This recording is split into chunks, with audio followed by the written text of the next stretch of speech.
Welcome back to Drowsy History, the place where the past slows down, softens at the edges, and helps you drift away.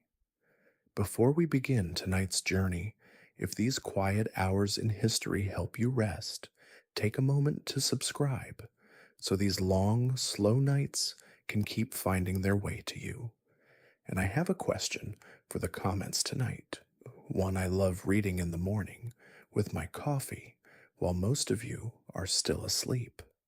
What is the oldest story your family still tells? The one that gets passed around the dinner table, a little different each time.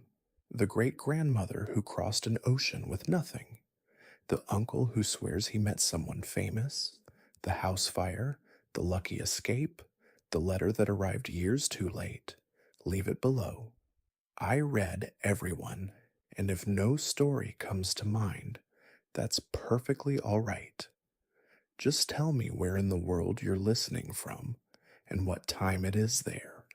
It's a small comfort knowing how far these quiet hours travel while the rest of us sleep. Now, dim the lights, pull the blanket up to your chin, let your shoulders sink into the mattress, and let the day loosen its grip on you, finger by finger, because tonight we are going somewhere most people think they know, and almost no one truly does. Close your eyes and picture her. You have seen her 1,000 times without ever meeting her. The white face, luminous as the moon on water. The red lips, the black lacquered hair pinned with silk flowers, the silhouette moving through a lantern-lit alley in Kyoto, wooden sandals clicking against wet stone. She is one of the most photographed, most painted, most imagined women in all of history. And nearly everything you think you know about her is wrong. Here is the truth, and it is stranger and more beautiful than the myth. The word geisha is written with two characters. The first, gei, means art. The second, sha, means person. A geisha is, quite literally, a person of art, not a courtesan, not a companion for hire in the way Western movies imagined. An artist, a dancer, a musician, a singer, a conversationalist, trained for years, the way Europe trained its opera singers and its ballerinas, until performance was stitched into the way she poured tea and turned her head. And no one was simply born a geisha. Every one of them was made slowly, deliberately, painfully, out of an ordinary girl, usually a poor one, through an apprenticeship so long and so demanding that it consumed an entire childhood, years of scrubbing floors before she was allowed to touch an instrument, years of lessons before she was allowed to speak at a party, a hairstyle so precious she slept on a wooden block to protect it, an education with no summers off, no graduation, and no end. Tonight, you will live that apprenticeship, not as a scholar looking at photographs, and not as a tourist peering down an alley hoping for a glimpse of silk. You will live it from the inside as a girl of about 10 years old, arriving in the great city of Kyoto in the year 1926, with everything you own wrapped in a single cloth bundle on your lap. You will learn what her mornings smelled like, and why her scalp ached, and what the rice scattered around her pillow was really for. You will learn why she was forbidden to eat at banquets groaning with food, why her sandals were nearly 4 inches tall, and why the most important relationship in her life was with a woman she called older sister, who shared not a drop of her blood. It is a life of astonishing discipline and small stolen joys, a life that was, depending on where the light falls, a rescue and a cage, a masterpiece and a debt. We will hold all of it gently, the way the night holds a lantern. So breathe in slowly, hold it for a moment, and let it go. The train is pulling into Kyoto Station.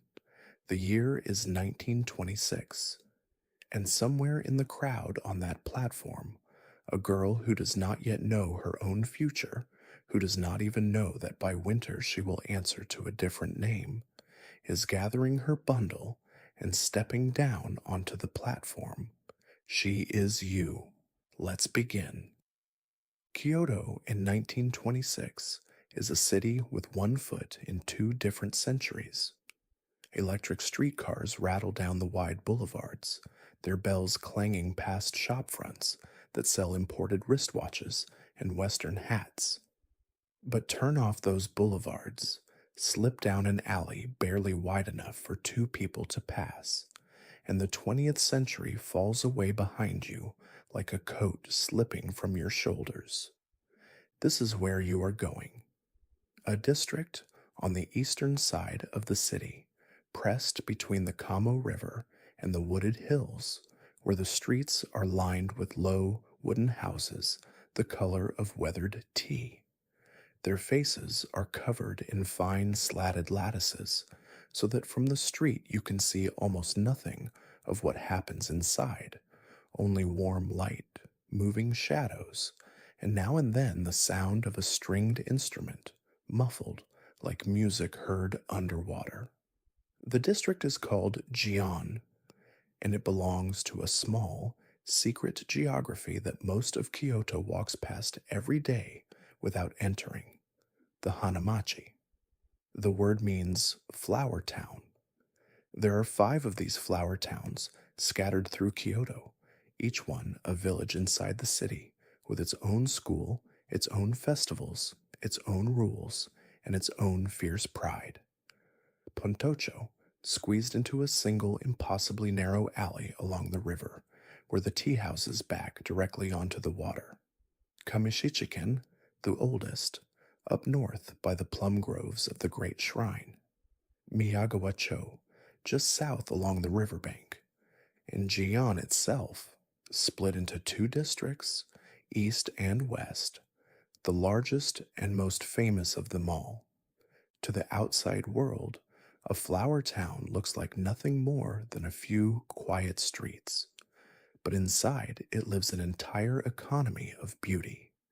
Tea houses where banquets are held, houses where the women live, shops that sell nothing but hair ornaments, or nothing but fans, or nothing but the special white makeup, hairdressers, wig makers, instrument teachers, men whose whole profession is folding women into kimono. All of it exists to sustain a few hundred artists and the years-long process of making new ones. Walk with me down the main street, Hanamakoji, in the late afternoon. The paving stones are dark and clean, washed down with water by hand this morning, as they are every morning. Willow trees lean over a shallow canal in the northern part of the district, their branches trailing toward water, so clear you can see the stones on the bottom. This is the Shirakawa, the White River, and at night the lanterns of the tea houses lay trembling gold stripes across it. Every doorway has a lantern. Every lantern bears a crest, a circle of dumplings for Gion, painted in red. Beside each door hangs a small wooden plaque with names brushed onto it in black ink. These are the names of the women who live and work within, and they are not the names their mothers gave them. They are professional names, the art names, handed down and bestowed like titles. In a few months, one of those plaques will carry a name that belongs to you, a name you have not heard yet. Listen, and you can tell the time of day in Gion with your eyes closed. In the morning, the district sounds like water, buckets sloshing, brooms hissing across stone, the wooden clatter of shutters being opened. In the afternoon, it sounds like practice, a shamisen phrase repeated and repeat it again from behind a lattice. A teacher's voice counting a rhythm, the soft stamp of a dancer's foot on tatami. And in the evening, it changes entirely. The lanterns come alight one by one, taxis and rickshaws whisper up to doorways, and through the streets moves a sound found nowhere else on earth, the hollow, unhurried knock of tall wooden sandals on stone as the women of the flower town go to work. There is one more thing you should understand about this place before you enter it, because it explains almost everything else. The tea houses of Gion do not admit strangers. A man cannot simply walk in off the street with money in his pocket.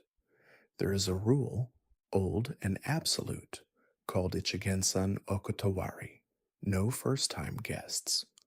To attend a banquet here, you must be introduced by an existing customer, and the tea house mistress must accept you, and from then on, your bills are settled on trust, sometimes only once or twice a year.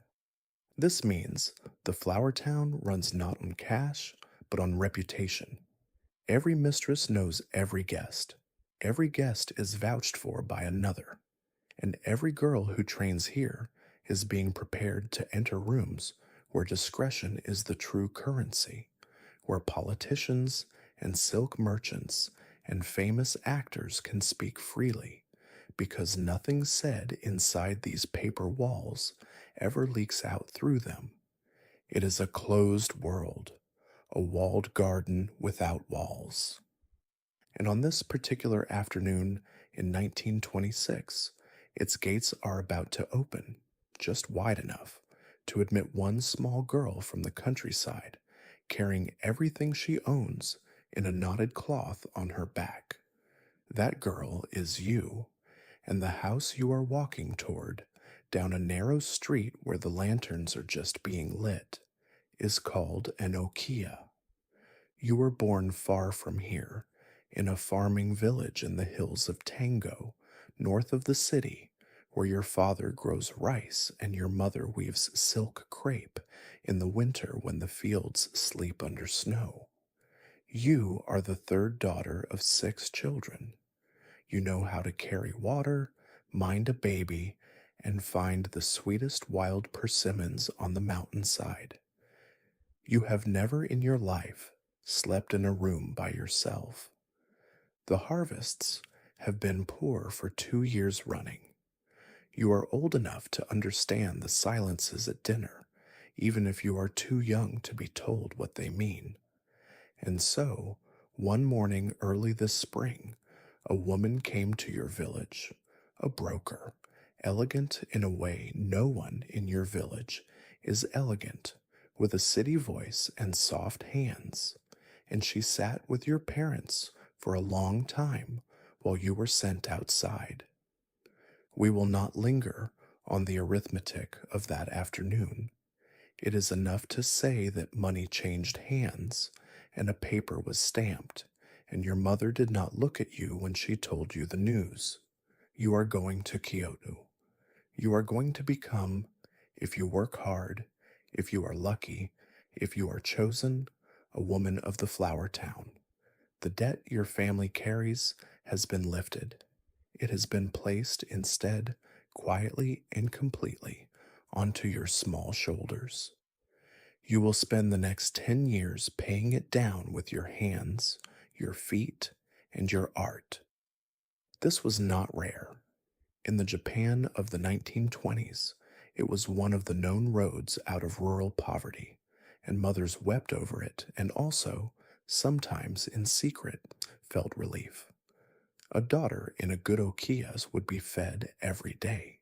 She would be clothed, housed, educated, taught music and dance and manners that no farm girl could dream of. It was a rescue and a cage in the same breath, and the people of that time knew it was both, and carried both, the way people carry the weather. So tonight you stand in the entryway of the okiya, the lodging house that has purchased your contract. The kenkan, the stone floored entrance, smells of damp wood and camellia oil. A maid takes your sandals, and you look up at the woman who now holds your future in a ledger book.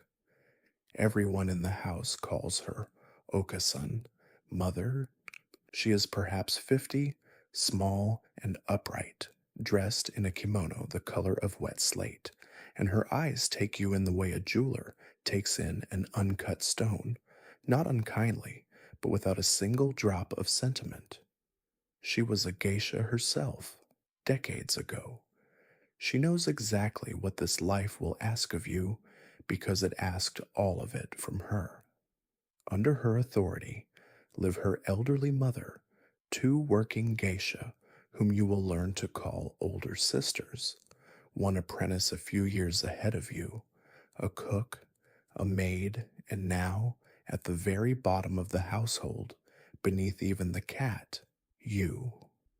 The house itself is deeper than it is wide, a wooden townhouse that runs back from the street like a dim corridor of rooms. The front rooms are for show and business. Behind them, a small courtyard garden the size of a bedsheet, with one stone lantern and one twisted pine. Then the kitchen with its clay stoves, the stairs steep as a ladder, and above, the tatami rooms where the women sleep.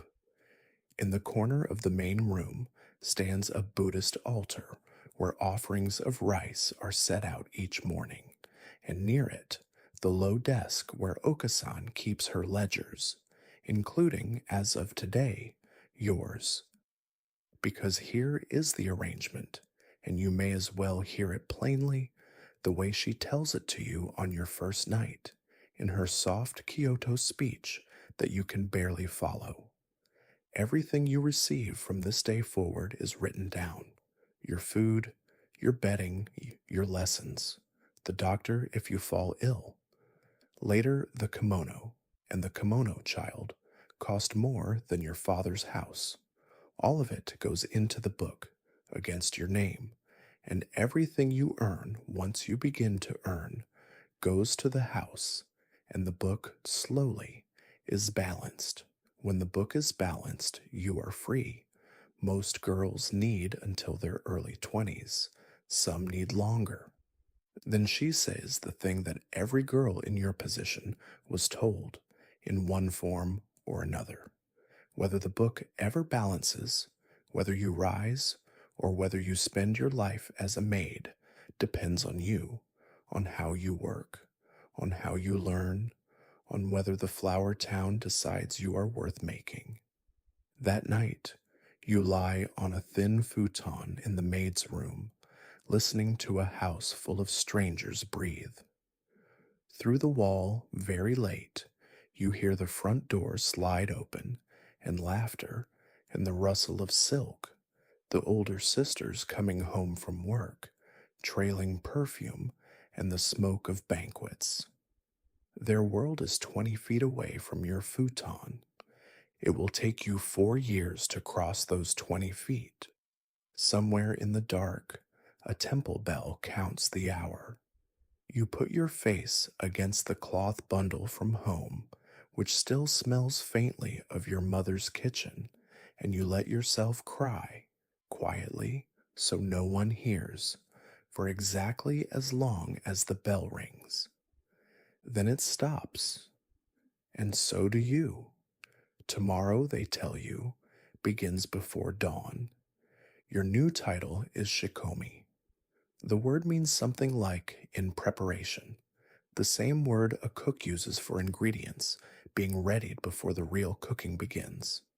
That is what you are now, not yet an apprentice, not yet anything, a girl being readied. And the preparation, it turns out, is work.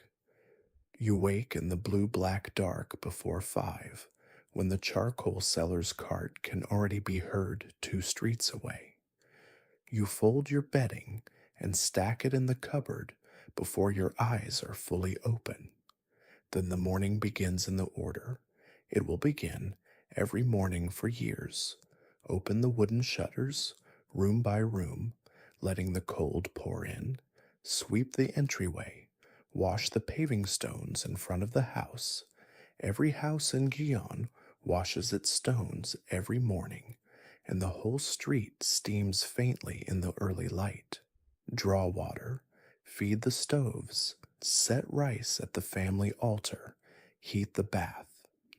You are the first one awake and the last one asleep, and in between, the house runs through you like thread through a needle.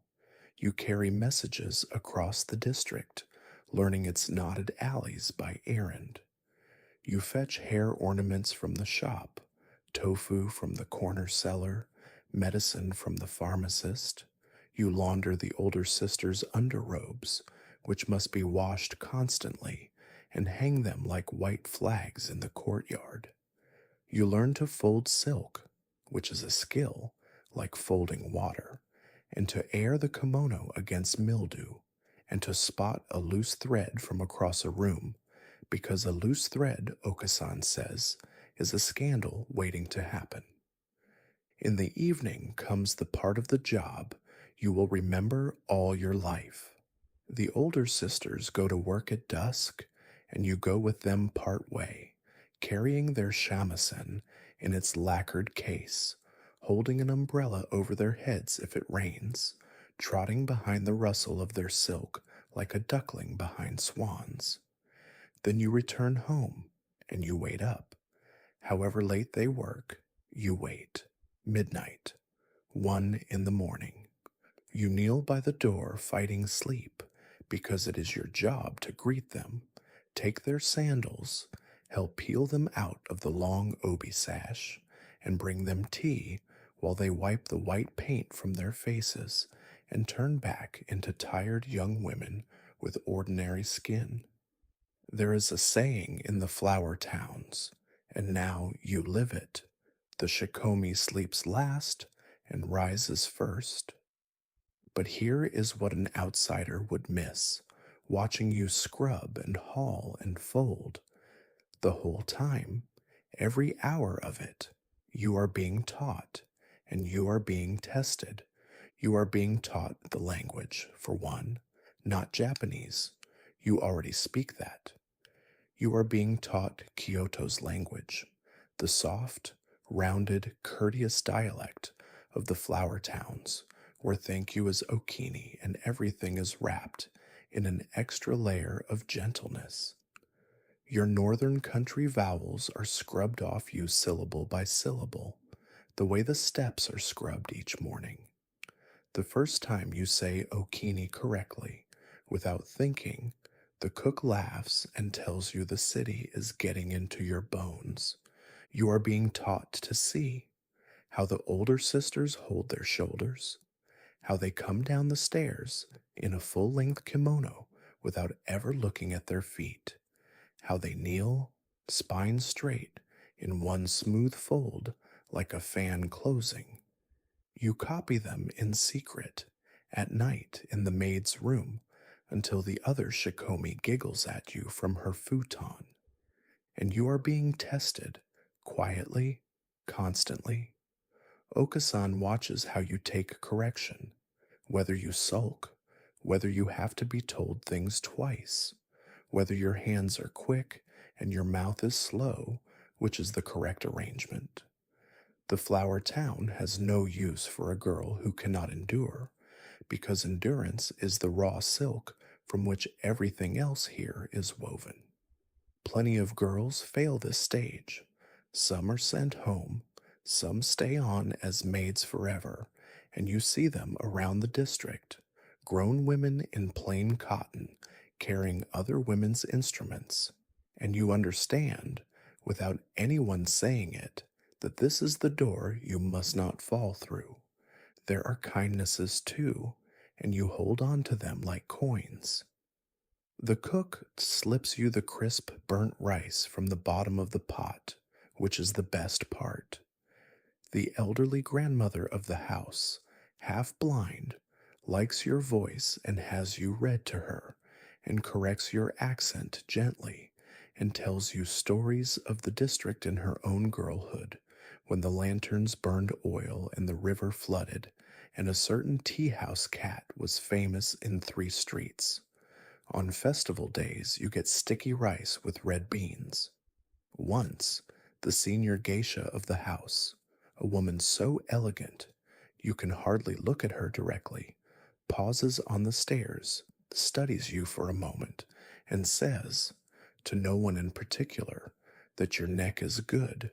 You float on that sentence for a week, and every afternoon, through the lattice, from the practice rooms across the street, comes the sound of the shamisen and the teacher counting time. That sound is the future, playing just out of reach. You listen the way hungry people stand outside bakeries. Be patient, the cook tells you, seeing your face. Every willow in Gion, she says, was once a stick in the mud. Since we are living a whole life tonight, let us not skip the part every child cares about most. Let's talk about food, because the kitchen, not the parlor, is the true heart of an okiya, and its rhythms will feed you for the next 10 years. The house eats simply, and it eats by rank. Breakfast is rice, miso soup, and pickles, always pickles. This is Kyoto, where pickling is practically a branch of philosophy, and perhaps a scrap of grilled fish. The soup pot goes around in strict order. Okasan and her old mother first, then the working geisha, then the apprentice, then you, then the maids, and the cat operates outside the hierarchy entirely, as cats do. You learn to read the mood of the house from the breakfast table, the way sailors read the sky. If Okasan lingers over her tea, the ledgers are healthy. If she eats standing up, someone is about to have a difficult morning. Kyoto's home cooking even has its own name, obanzai, and it is the art of making almost nothing into enough. Simmered vegetables as from the morning market. Tofu in every costume tofu owns, chilled in summer with ginger, simmered in winter in a pot that fogs the kitchen windows. Dried fish and kelp stretched into broths that taste older than the house itself. The cook rules this small kingdom from a throne of clay stoves, and befriending her, you learned this in your first month, is the single most valuable political alliance available to a girl at the bottom of the household, because the cook controls the treats. The crisp, scorched rice at the bottom of the pot, salted and pressed into a ball, handed to you like contraband. The end pieces of the rolled omelet. On the coldest mornings, when you come in from washing the street stones with your hands like 2 red crabs, a bowl of hot rice porridge appears in front of you without a word, and no banquet you attend in later years will ever quite beat it. Feast days punctuate the plainness, like festivals in a calendar. Red bean rice when there is anything to celebrate. A debut in the house, a good month in the ledgers. New Year turns the kitchen upside down for a week, producing the great tiered boxes of sweet black beans, golden chestnut paste, and herring roe, each dish a pun or a prayer for luck, and the whole household eats together, hierarchy briefly flattened, while the old grandmother tells the same New Year stories she told last year, to the same laughter. And beyond the kitchen lies the district's own edible geography, which you map errand by errand. The tofu maker, whose shop breathes steam into the winter street like a small dragon. The sweet shop by the theater, whose bean paste confections are sculpted to the season, a maple leaf in autumn, a plum blossom in the snow, too beautiful to eat, eaten anyway. The grilled mochi stall by the shrine gate, where soy sauce hits hot rice cake and produces, for 1 sen, the finest smell commerce has ever achieved. On errands, with a coin the cook slipped you, you stand at that stall among the delivery boys and the shrine pigeons, and for 5 minutes you are not a shikomi or an investment or anyone's little sister. You are just a girl eating hot mochi in the sun, and it is enough. Then there is the bath, and in the flower town, the bath is not hygiene. It is institution, sanctuary, and newspaper, all at one address. The Okia has its own small tub, but heating it is costly and slow, so like most of the district, the household walks to the neighborhood bathhouse, the Sento, in the slack hours of the afternoon, wooden buckets under arms, towels over shoulders, clattering down the lane in house sandals like a small domestic parade. Inside, a high painted ceiling, lost in steam, ranks of low taps, and the great tiled pool kept at a temperature best described as barely legal. Kyoto bathers regard scalding water as a moral position. You will come to agree. For the women of the flower town, the bath is the 1 hour the profession truly switches off. Here, the hierarchy simplifies to skin. Great geisha, whose names are known in Tokyo, sit on low stools, scrubbing their own backs like anyone's aunties. Tea house mistresses trade gossip with the vegetable seller's wife. And the talk is the district's living archive, who danced beautifully at last night's banquet, whose okia is quietly in trouble, which teacher reduced which famous beauty to tears this morning, and whether she deserved it. The verdict is usually yes, with sympathy. You, at the bottom, are the audience, and it is the best education in Gion that no one calls a lesson. You learn the district's history sideways here, in steam and fragments, old rivalries, legendary parties, the great names of 30 years ago and how they rose and how they stumbled.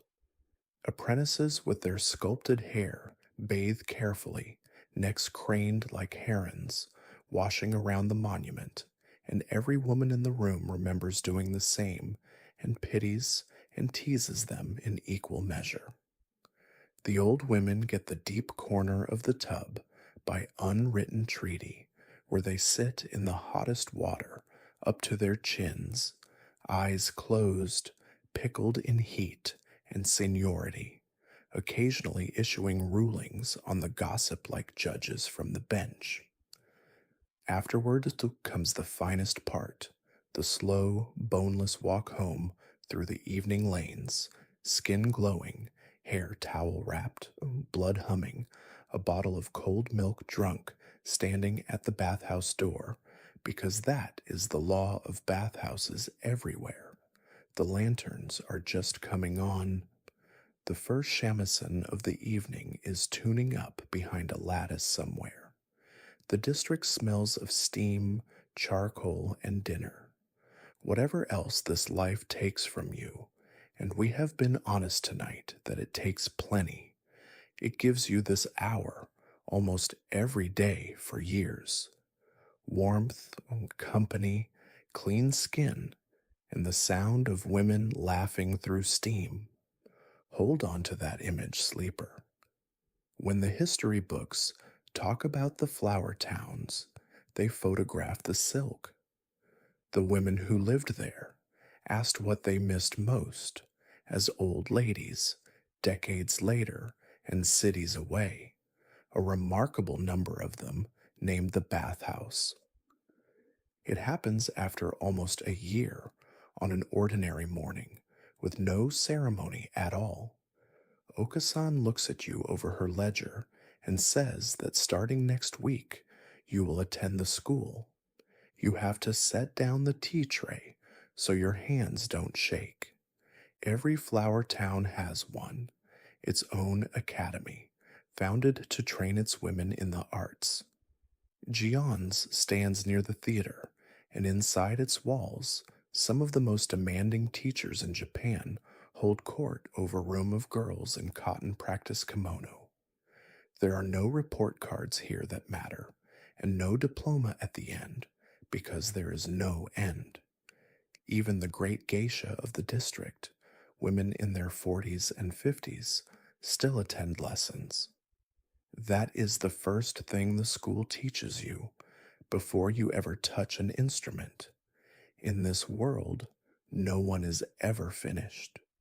Your days now split in two, and both halves are full.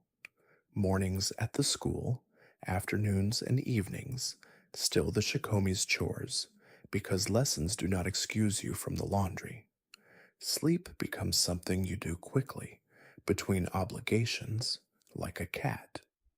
At school, you begin with dance, because in Gion, dance is the crown. The style taught here is not the leaping, athletic dance of the theaters. It is Kyoto style dance, kyomai, and it is slow the way deep water is slow. Every gesture is restrained, weighted interior. A single tilt of the head must carry a whole line of a poem. The turn of a wrist is a falling leaf, or a woman deciding not to cry. It is, your teacher says, the art of expressing everything while appearing to do almost nothing, and it is brutally, deceptively difficult. The teacher is an old woman with a voice like a dry hinge, and she does not praise. She sits at the front of the room with a small wooden stick, beating time on the floor, and when you are wrong, you are always wrong. She does not explain. She simply says again. The lesson method here is called main, imitation, watch, copy, repeat 10,000 times until the movement stops being something you do and becomes something you are. You will hate her a little, this teacher, for about 2 years. Then one day she will adjust the angle of your chin with one finger, a single degree, and you will suddenly feel the whole dance click into place around you like a lock, and you will love her uselessly for the rest of your life.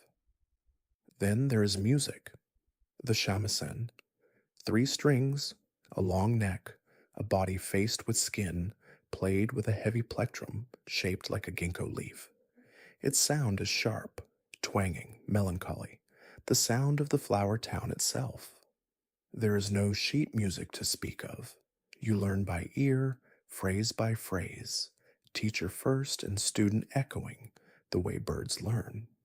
Your fingertips blister, then peel, then finally grow the smooth, hard pads that mark every shamisen player, a professional's fingerprints. You learn the long ballads and the kuta, the little songs, tiny as haiku, full of rain and lanterns and lovers who never quite say what they mean. There are singing lessons where you learn to place your voice in that high, reedy register that carries over party noise. Drum lessons, the small shoulder drum that pops like a heartbeat, the stick drum that rolls like distant thunder. Tea ceremony, where you learn that the way you set down a bowl can be as eloquent as anything you say. Flower arrangement, calligraphy, and threading through all of it, etiquette, how to bow at each of the several depths, each with its own meaning, how to open a sliding door in 3 movements from your knees, how to pour sake so the sleeve of your kimono doesn't trail into the food, turning the wrist just so. You are, by any honest measure, attending a full-time conservatory of music, dance, and manners. You are perhaps 11 years old. After 2 or 3 years of this, when the school and Okasan agree you are ready, you enter the strange, in-between stage called minarai. The word means learning by watching, and that is exactly what it is. You are dressed now in beautiful kimono, nearly the full costume of an apprentice, with a shorter, humbler version of the trailing sash, and you are attached to a single tea house whose mistress agrees to let you haunt her banquets like a small, silent, gorgeously dressed ghost. You kneel in the corner of the party room. You do not perform. You barely speak unless spoken to. You watch. And what you watch is a second education, one no school can give. How a senior geisha enters a room and reads it in a single glance. Who is the host? Who is the guest of honor? Who has had too much to drink? Who is quarreling with whom beneath the polite laughter? How she steers a conversation the way a boatman steers a river, with tiny corrections no one notices. How she flatters without lying, teases without wounding, and fills a silence at exactly the right moment with exactly the right small story. When she tells a joke, you memorize not the joke, but the timing. When a guest grows sad and quiet, you watch what she does with her voice. Weeks of this, months. The tea house mistress reports on you to Oka-san, how you sit, whether your attention wanders, whether your face stays pleasant through hour 4 of kneeling. Then, one evening in early winter, you come home and Oka-san is waiting up, which she never does. On the low table in front of her lies a folded slip of paper. She slides it toward you. On it, brushed in black ink, is a name, not your name, and from now on, exactly your name, the name you will be known by in every tea house in Gion, the name that will be painted on a wooden plaque and hung by the door and printed on your small square name cards and called down lantern-lit alleys on festival nights for years to come. Your debut, she says, is in 1 month. Go to sleep if you can. The debut is called Misadashi, open for business, and the day itself begins in the dark because it will take several hours and several professionals simply to build you. First, the hairdresser.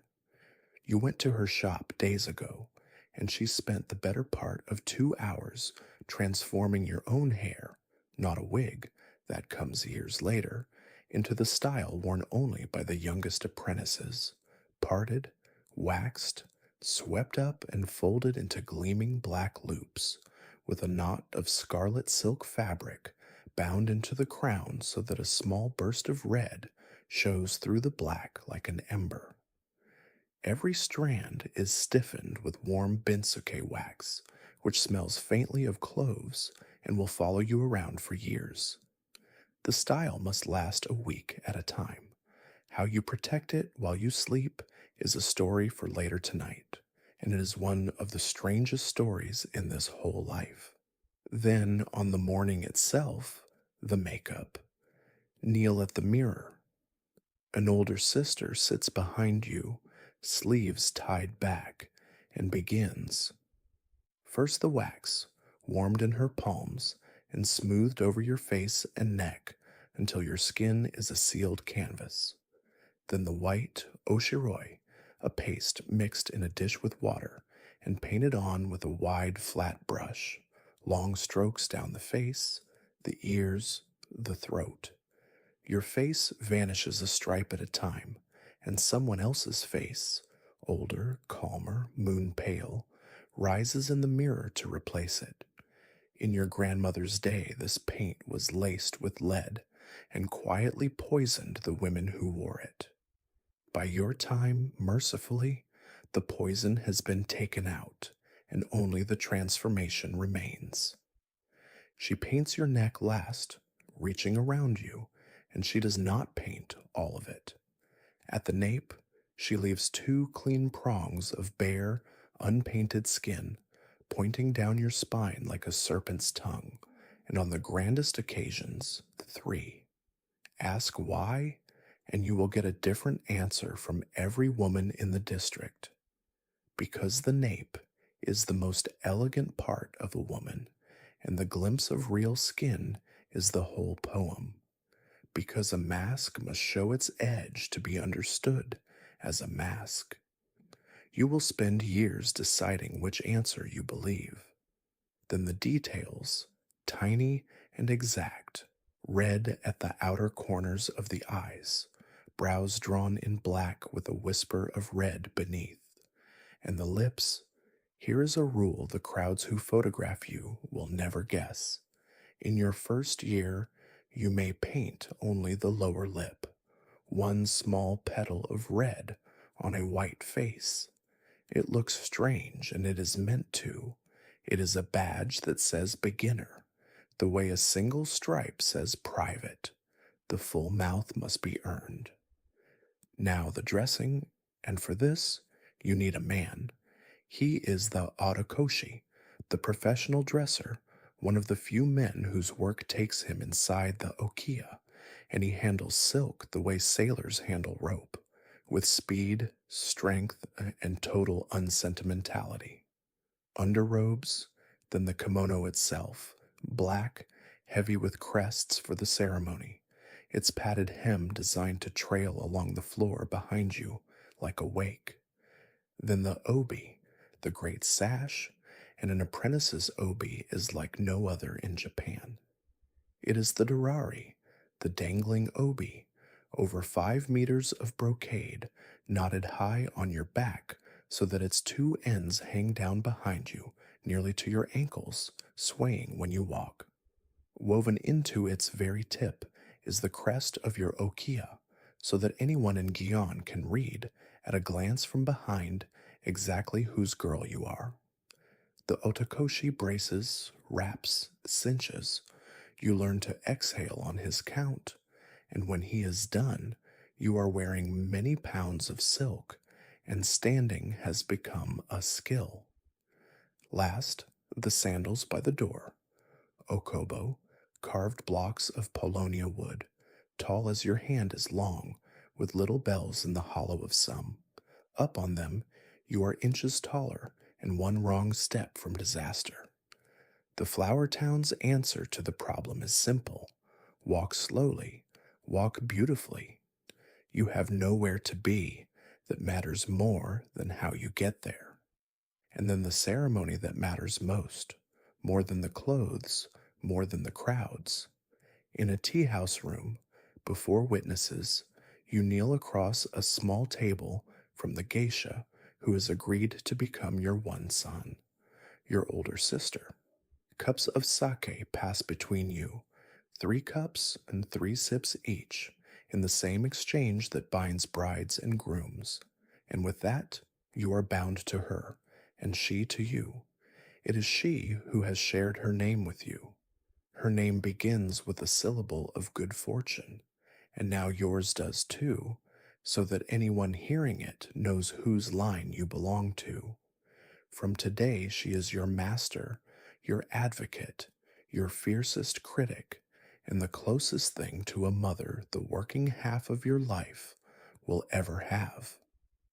Then the doors open, and Gion gets its look at you.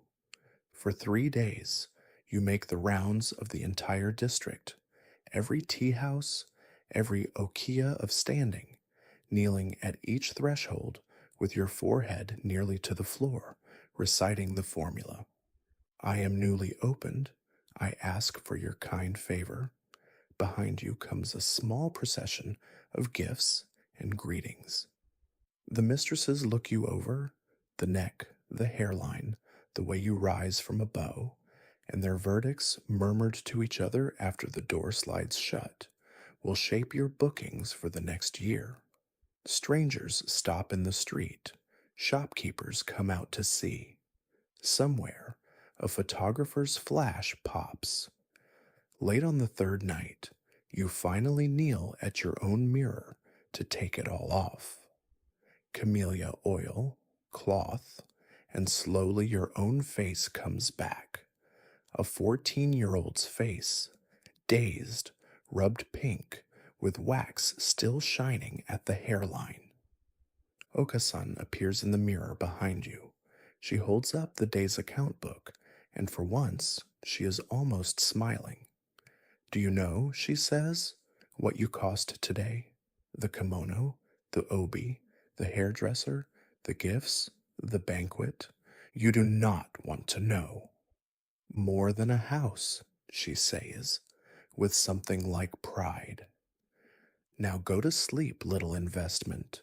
You work tomorrow. Let's talk about your hair, because from the day of your debut, your hair is no longer entirely yours. It is a monument you carry on your head, and like all monuments, it demands maintenance, sacrifice, and round the clock protection. Once a week, you go to the hairdresser's shop, take your place in line behind the other apprentices, and surrender. Down comes the old week's style. Your scalp is washed and oiled, the single best feeling hour of your week. Girls have been known to fall asleep in the chair, and then the architecture goes back up. Sections are combed with warm Binsuke wax until they shine like lacquered wood, folded over pads and frames, bound with cords, sculpted into the divided loops of the apprentice style, with its heart of red silk showing at the crown. It takes the better part of 2 hours. It pulls at the temples like a slow argument. And then, this is the part that matters, it must survive 7 days. 7 days of dancing, of rain, of wind off the river, of banquet rooms, and pillow time. It cannot be brushed, it cannot be seriously touched. When your scalp itches in the second half of the week, and it will itch maddeningly right at the crown, you are given a slender rod to slide in and press against the itch without moving a single hair. Apprentices become artists of the discreet, mid conversation scalp press. Which brings us to the problem of sleep. You cannot lie down on this hair. One night on an ordinary pillow would crush a week's monument, and hairdressers are expensive, and the ledger is watching. So instead of a pillow, you are given a takamakura, a high pillow, though pillow is generous. It is a small, lacquered wooden stand, about the height of a brick standing on end, with a narrow padded cradle on top. You do not rest your head on it. You rest your neck, just where the skull meets the nape, so that your head floats above the bedding all night, and your hairstyle touches nothing at all. The first night, it is torture. Your neck aches, your shoulders cramp. Every time you begin to drift, your body forgets its assignment and tries to roll over, and the whole rig tips. You lie in the dark, propped like a spare fence rail, listening to the older apprentice across the room sleep effortlessly on hers, and you wonder if you will ever sleep again in your life. You will. In a few weeks, your body will surrender, the way bodies do, and you will sleep quiet and straight as an arrow on the block, and you will do so for years. Old Geisha say you can spot a woman of the flower town at 80 by the way she holds her neck. But the district, in its long wisdom, does not simply trust a tired girl to stay on her pillow. So it sets a trap. Around the base of the takamakura, on the fresh white bedding, the older women scatter a handful of rice, or rice bran, in a neat little ring. Nothing is said, nothing needs to be. If, in the depths of the night, your head slips from the block, it lands in the rice, and the grains sink into the warm wax of your hair like flies into amber. There is no hiding it. You cannot pick out 100 grains of rice by candlelight before dawn. In the morning, the whole house reads your hair like a written confession. This one fell. The punishment is the walk of shame to the hairdresser, an unscheduled bill on the ledger, and a week of the cook clucking her tongue at you. The rice costs almost nothing. The lesson is priceless. In this world, discipline does not switch off when the lanterns do. Even your sleep is part of your training. There is one more mark this hairstyle leaves on you, and the women of Gion wear it strangely proudly. Years of the same style, pulling day and night at the same spot, thins the hair at the crown until many apprentices develop a small bald patch, round as a coin. Outsiders would call it damage. Inside the flower town, it is called, almost tenderly, the apprentice's medal, proof, written on the scalp itself, of years served. Decades from now, gray haired women who once danced here will part their hair for each other and laugh and compare their coins. And because nothing you wear is ever without meaning, your hair also tells the calendar. Into those black loops go kanzashi, hair ornaments, and they change with the months. On a schedule the whole district keeps like liturgy. Sprays of pine and plum for the new year, cascades of silk wisteria in spring, and in April, cherry blossoms when the whole city goes pink and slightly mad. Willow in June for the rains, silver grass under the autumn moon, small golden chrysanthemums as the nights sharpen, maple leaves burning red in November. In your first year or two, the youngest apprentices wear the most elaborate ones of all, trembling curtains of tiny silk petals that hang past the jaw and shiver when you laugh, so that your head is, quite literally, in bloom. A stranger in Gion can look at an apprentice's hair and read her like a page, her rank in the red silk, her okiyas standing in the quality of the ornaments, the season in the flowers, and her character, so the old women claim, in whether there is rice in it. Now the costume, because before you can dance in it, pour in it, or glide down Hanamikoji in it, you must first solve a simpler problem: how to exist in it. Start at the skin and work outward. Cotton underthings.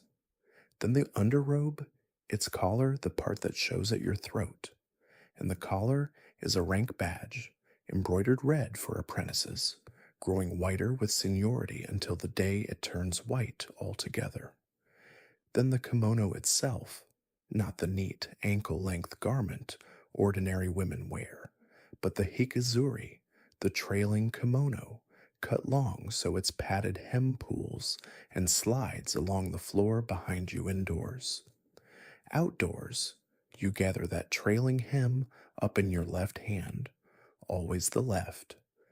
The habit is so universal that it became a nickname for the women of this profession, and you will hold it so many thousands of hours that your left hand will develop its own permanent, elegant half curl like a dancer's souvenir. Then the obi, 5.5 meters of stiff brocade. Lay it out flat, and it is longer than your childhood bedroom, wound around your ribs and knotted high on your back into the dangling style that only apprentices wear, its crested ends swaying behind your knees. Silk this heavy does not tie itself and cannot be tied by its wearer. Hence the dresser, arriving at dusk each day like a tide, bracing his knee, hauling the bands tight while you breathe out on command. When he is finished, your posture is no longer optional. The costume holds you upright the way a vase holds a flower. All told, on a formal night, you may be wearing well over 10 kilograms of silk, wax, wood, and ornament, a good fraction of your own body weight, since you are, under all of it, still a slight girl in her mid-teens. And you will wear it for 6, 7, 8 hours at a stretch, kneeling, rising, dancing, climbing tea house stairs, and doing all of it while appearing to weigh nothing at all. So you are trained deliberately in the physics of yourself.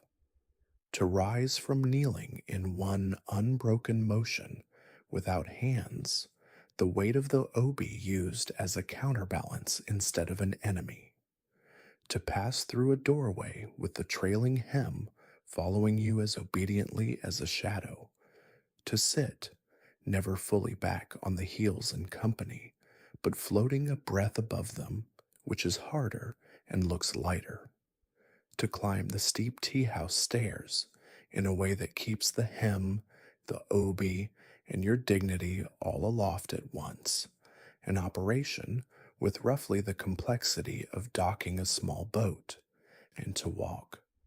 Down at street level wait the okobo, those tall carved blocks, and on your first true outing in them, you understand why apprentices are taught the pigeon toed glide. Toes turned slightly in, steps small, weight rolling forward so your hips quiet.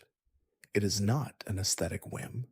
It is the only gait in which a girl carrying 10 kilograms of silk on 4-inch wooden blocks over rain slick stone does not sooner or later become a cautionary tale. Your ankles ache for the first month, then they stop. Then, without your noticing the day it happens, the walk becomes yours. That unhurried, floating, slightly inward walk that photographers will chase down alleys for the next 100 years. Here is the strange arithmetic of it all. Every single element, the immovable hair, the bound ribs, the trailing hem, the impossible shoes, is a constraint. Stack up enough constraints, and an ordinary person becomes clumsy. But train a girl inside them for years, and something else happens. The constraints become a discipline, and the discipline becomes a grace, until she moves through a crowded banquet, like water finding its way downhill, and strangers who know nothing of the wax or the rice or the aching neck say only, "Look how effortless." You know exactly how much the effortless weighs. You carry it every night. And by your second winter, you would be lying if you said you didn't love it, the armor of it, the hush it casts over a room when you enter. Your mother, in tango, weaves silk all winter and has never once worn it. You think about that sometimes, on the walk home, holding your hem out of the puddles. You have stopped being sure which of you would find the other's life heavier. We are deep in the night now, you and the lanterns of Gion are all lit.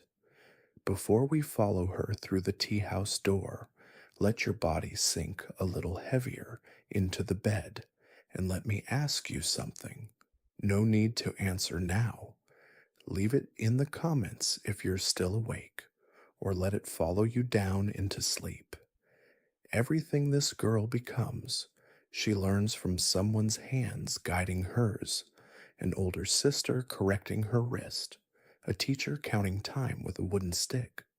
So tell me, what is a skill someone older once taught you, patiently, hands over yours? Bread kneaded beside a grandmother, an engine, a fishing knot, a hemstitch, a card game. Whoever it was, hold them in mind for a moment.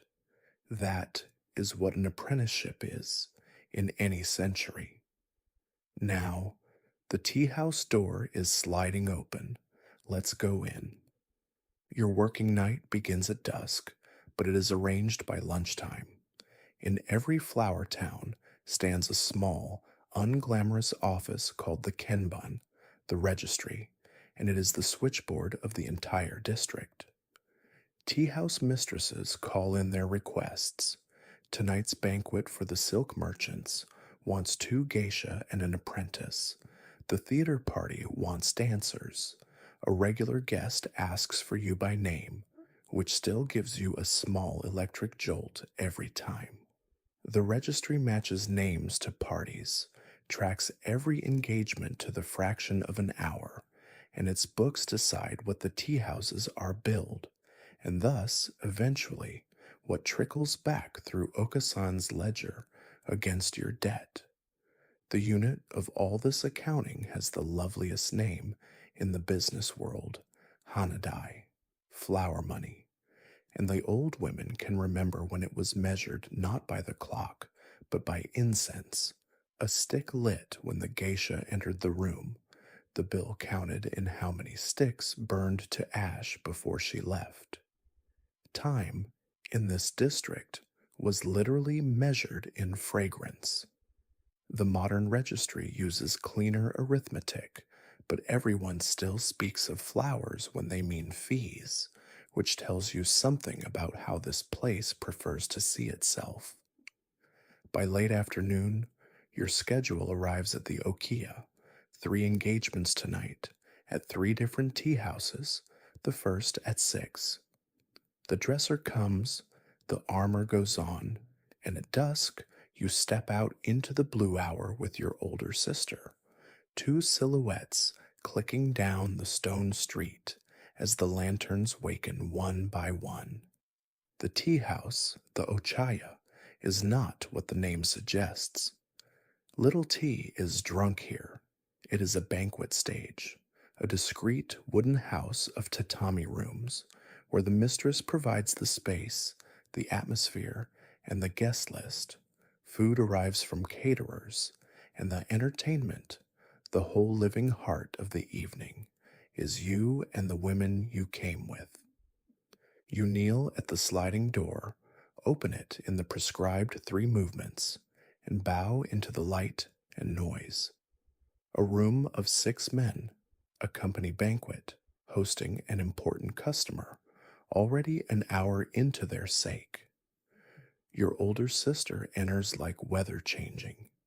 You follow, small and glittering, and the room makes the sound rooms always make when an apprentice enters, a sort of collective softening, because you are 14 and dressed like the spring itself, and even cynical men briefly remember their daughters. Now watch the work, because it is work, and it is intricate. Your first duties are the pouring and the noticing. You move around the low tables with the flask, filling cups, never letting a guest pour for himself, steadying your long sleeve with your free hand, making each pour a tiny ceremony. Meanwhile, you are reading the room, exactly as you were trained to in your watching ear. The guest of honor is quiet. The host is nervous about it. The man by the alcove tells jokes 1 beat too loudly. Your older sister has already seated herself beside the quiet guest of honor and is asking him something about his home province, and you watch him unfold like paper in water. You do not eat. The tables are crowded with beautiful food, sea bream, autumn mushrooms, sweets like little jewels, and none of it is for you. An apprentice at a banquet is serving, performing, or conversing. She is never dining. You had rice at the Okia at 5 o'clock precisely, so that your stomach would not growl during the dance. On busy nights, you will float through 3 banquets worth of feasts and come home hungry as a stray to noodles the cook left under a cloth. Midway through the evening, the shamisen comes out. Your older sister plays. You dance. One of the short kyomai pieces you have drilled 10,000 times. A dance about snow in a room loud with summer. And here's a thing you have learned. A banquet audience is harder than a theater audience. They are eating, drinking, mid-conversation. You must be worth interrupting a good story for. Tonight, for 11 slow, gliding minutes, you are. The room goes quiet on its own, which is the only applause that matters here. Then the games. Because for all its silk and ceremony, a banquet's last hour is often pure, giddy childhood. Drinking games with song, kompira fune fune, where hands flash over a small stand to a quickening tune until someone fumbles. The tiger game, where players mime warrior, old woman, or tiger from behind a screen and lose to each other like rock, paper, scissors, a company president roaring on all fours while his subordinates weep with laughter. Your role is to run the games, keep the rhythm, lose charmingly when losing is diplomatic, and win just often enough to keep it honest, while you yourself drink nothing but water and tea, no matter what is poured around you. And through all of it runs the district's oldest law. What happens in this room stays sealed inside its paper walls. Men speak freely at these parties of business, of politics, of rivals 2 streets away, precisely because a geisha's discretion is as much a part of her profession as her dancing. You are being trusted at 14 the way lawyers and priests are trusted. You will carry other people's secrets for the rest of your life and carry them so well that history will never learn most of what these rooms knew. At the hour's end, the mistress appears at the door like a soft bell. Time. Bows, farewells, a last joke at the threshold. Then out into the cold air, breath clouding, and off at that floating clip to the next tea house, where a different room is waiting to be read. You get home after 1 in the morning. A shikomi, some new girl, fighting sleep by the door exactly as you once did, takes your sandals and helps unwind the great sash. You sit at the mirror, melting your face off with camellia oil, and in the glass you catch her watching you from the doorway with a look you recognize from the inside, the look of someone standing outside the bakery. Go to bed, so you tell her, in Kyoto dialect, kindly. The words feel strange and wonderful in your mouth. It is the first time you have ever said them to someone below you. Before the summer comes the rain, and since you are drifting toward sleep, let us give the rain its own few minutes, because no season suits the flower town better, and none will suit your closing eyes better, either. Every June, the plum rains arrive over Kyoto, not storms, but a soft, gray, weeks-long patience of water, the sky lowering itself onto the city like a lid onto a simmering pot. The mountains east of the district vanish into cloud to their knees. The air turns to warm silk. Moss on the temple walls goes a green so deep it looks lit from inside, and the whole city smells of wet stone, wet cedar, and rain on hot dust, a smell you will meet in other cities, decades from now, and be instantly 13 again. The flower town changes its costume for the season. Oiled paper umbrellas bloom in the lanes, great amber and crimson circles, waxed and ribbed like enormous flowers, and when rain falls on stretched paper, it makes a sound no modern umbrella will ever make.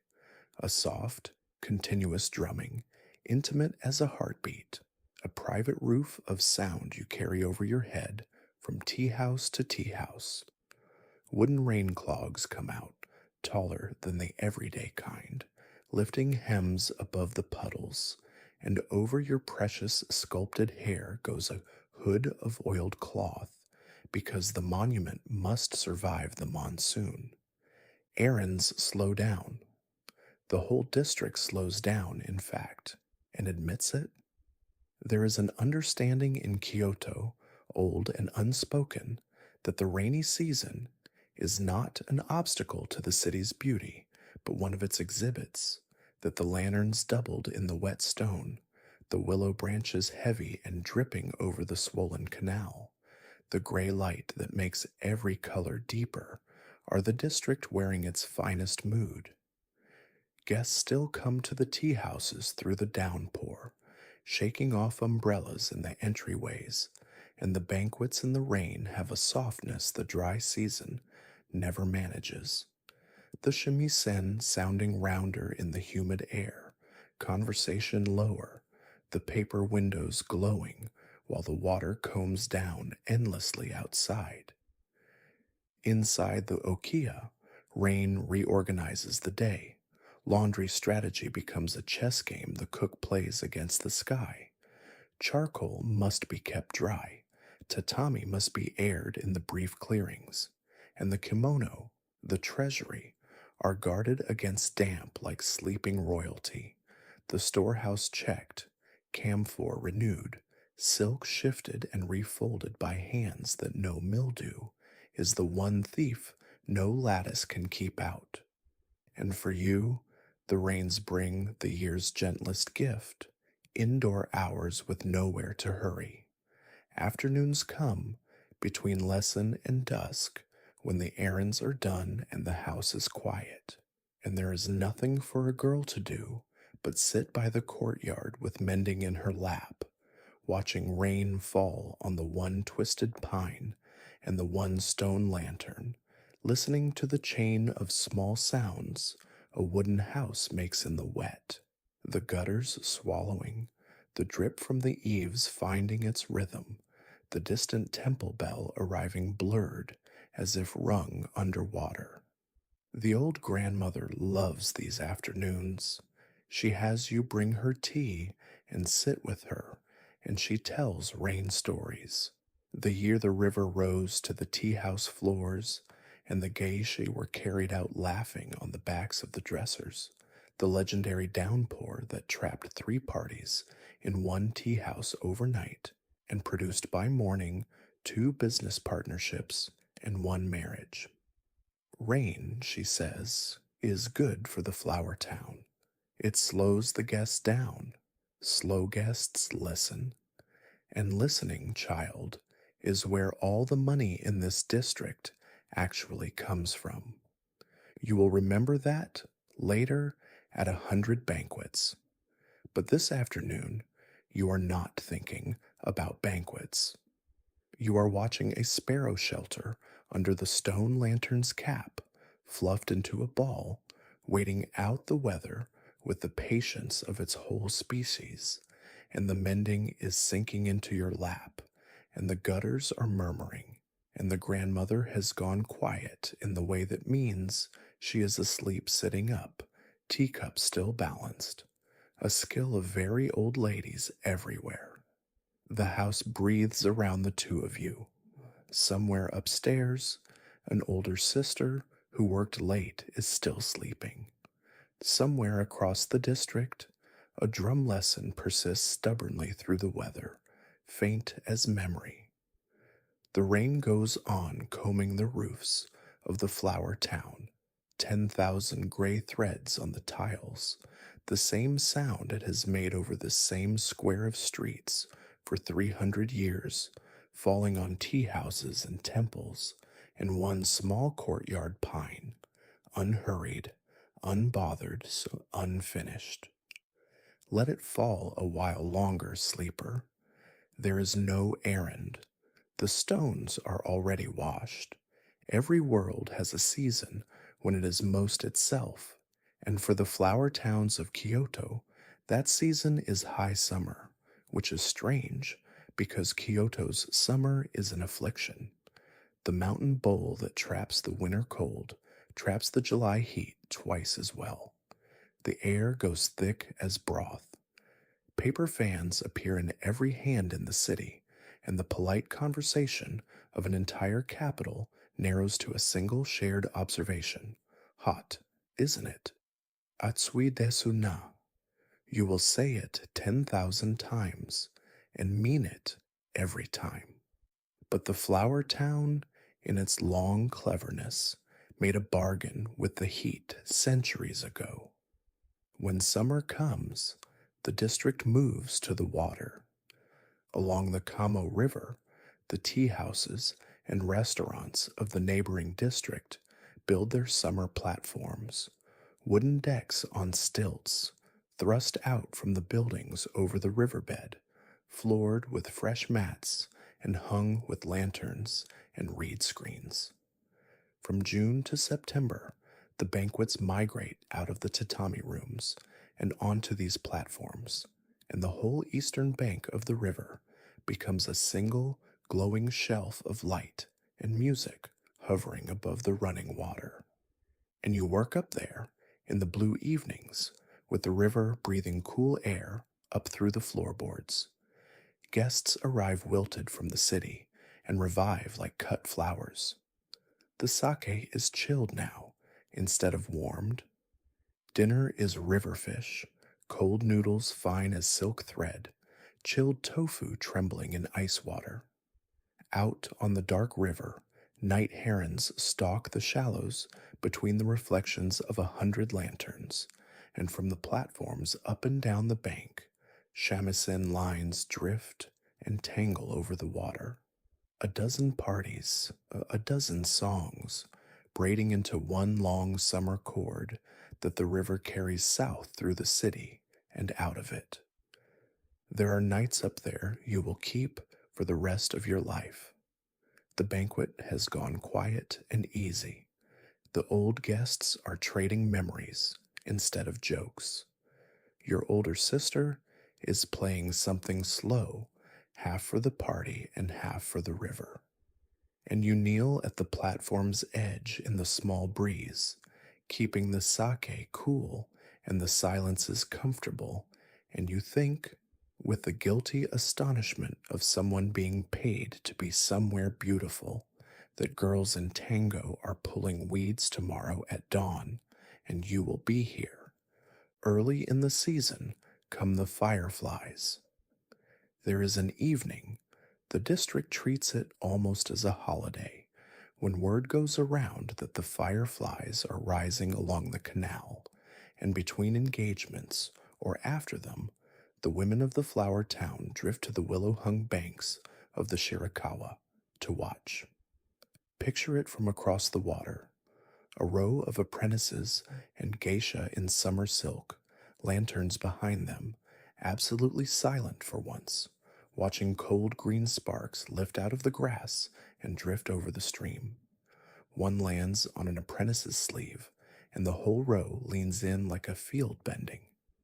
Someone begins, very softly, the old firefly song that every Japanese child learns, and the rest take it up in that high, thin banquet register, unaccompanied, and for the length of one verse, the most disciplined street in Japan is simply a row of girls singing to insects.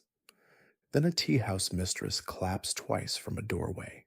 The spell folds itself away, and everyone clicks off to the next engagement. The flower town allows itself beauty in exactly measured doses. It is what keeps the supply pure.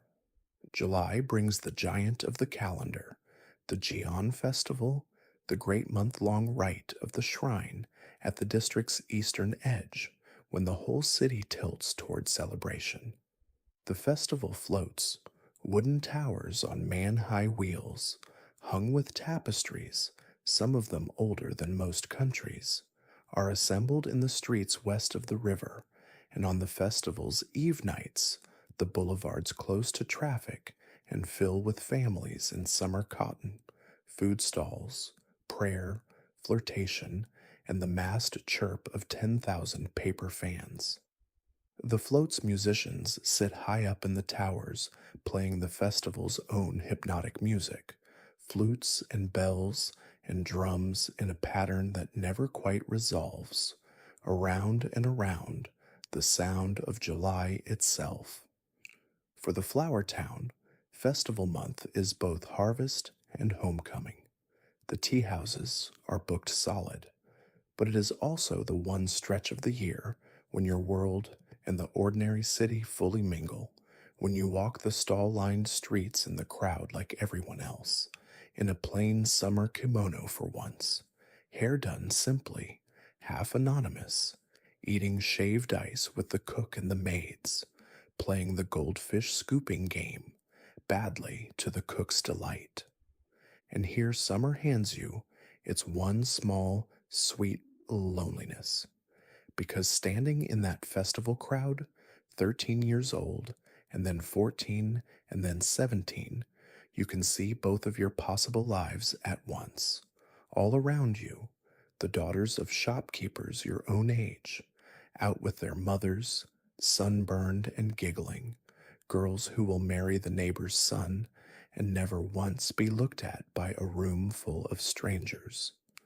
And reflected in the dark shop windows, you, straighter, smoother, already carrying yourself like a sentence in fine calligraphy, already slightly foreign to your own generation. You will spend years deciding whether that reflection gained more than she gave. Most of the women of the flower town spend their lives deciding, and the honest ones will tell you the answer moves with the seasons. But not tonight. Tonight the drums are going around and around, the ice is sweet, the cook has won a goldfish and named it after a tea house mistress she dislikes, and the lanterns run down the boulevard like a river deciding to be stars. Summer in the flower town, even the ledger sleeps. Here is a truth about your life that the postcards never show. The glamour is the smallest part of it. For every hour you spend glittering in a banquet room, you spend several more in a plain cotton practice kimono, on your knees, being told again. Because your mornings still belong to the school, every morning. The banquet ended at 1. The alarm of the household stirs you by 8. By 9:30, you are kneeling in a practice room with your shamisen across your lap, and the teacher, who has been awake since 5 and has no interest in your night, strikes the first note of the phrase you failed yesterday. This is the true daily life of an apprentice, and it has the shape of a spiral staircase, the same turns over and over, but always a little higher. Dance lesson, music lesson, voice, tea, the endless polishing of pieces you already know, because in this tradition, knowing a dance is considered roughly the same as having met a person once. The masters here speak of art in decades. There is a saying among the shamisen teachers, 3 years for the plectrum to sit right in the hand. You believed it was an exaggeration until the year you understood it wasn't. Somewhere in these years, the district quietly sorts its women into 2 callings. Some are tachikata, standing people, the dancers, the ones who perform with fan and body in the center of the room. Others are jikata, ground people, the musicians who kneel to the side with shamisen and voice and drum and hold the entire performance in their hands. The dancers tend to be the young and the celebrated. The musicians tend to be the older, the steadier, the profound. In Gion, an apprentice is a dancer almost by definition, and so you are. But you keep up the shamisen too, because your older sister tells you something you write on the wall of your mind. Beauty retires, but a skilled hand works for life. The rhythm of all this practice is not weekly but seasonal, and the great pole star of your year rises in April. The Miyako Odori, the dances of the capital, Gion's grand public spectacle, staged every spring since your grandmother's grandmother's day, when the whole district performs for weeks in the theater beside the school, and tourists come from across Japan and even from across oceans to see it. For the flower town, it is examination, festival, and harvest all at once. Rehearsals consume the late winter. The famous blue and vermilion costumes come out of storage. The dance mistress, that dry hinged old woman, becomes somehow drier and hingier and reduces senior geisha to trembling with a single raised eyebrow.